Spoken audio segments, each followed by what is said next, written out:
শীতকালে গরম গরম পরোটা খাওয়ার মজাই আলাদা। ঘরে রাখা ছিল বাঁধাকপি, তাই ভাবলাম আজকে একটু বাঁধাকপির পরোটা বানাই। এর জন্য বাঁধাকপি নিয়ে নিয়েছি, ধুয়ে নিয়েছি, তারপর গ্রেট করে নিয়েছি এরকম করে। এদিকে কড়াইতে সাদা তেল গরম করে নিয়েছি। তেল গরম হলে তাতে হাফ চামচ সাদা জিরে দিয়েছি আর হাফ ইঞ্চি মতো আদা এখানে আমি দিয়ে দিয়েছি গ্রেট করে। ভেজে নিয়েছি আদা আর জিরেটাকে, তারপর তাতে বাঁধাকপিগুলো দিয়ে দিয়েছি। আর তার সাথে ৫-৬টা কাঁচা লঙ্কা কুচি, ধনে গুঁড়ো ১ চামচ, জিরের গুঁড়ো ১ চামচ আর হাফ চামচ চিনি দিয়ে আরও সমস্ত কিছু ভালো করে নাড়িয়ে নিয়েছি। এরপর হাফ চামচ হলুদ দিয়েছিলাম একটু চাট মশলা আর গরম মশলা।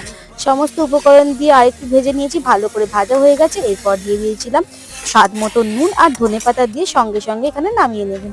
এরপর এটাকে আমি ভালো করে লেচির মধ্যে পুর ভরে নিয়েছি, নিয়ে বেলে নিচ্ছি।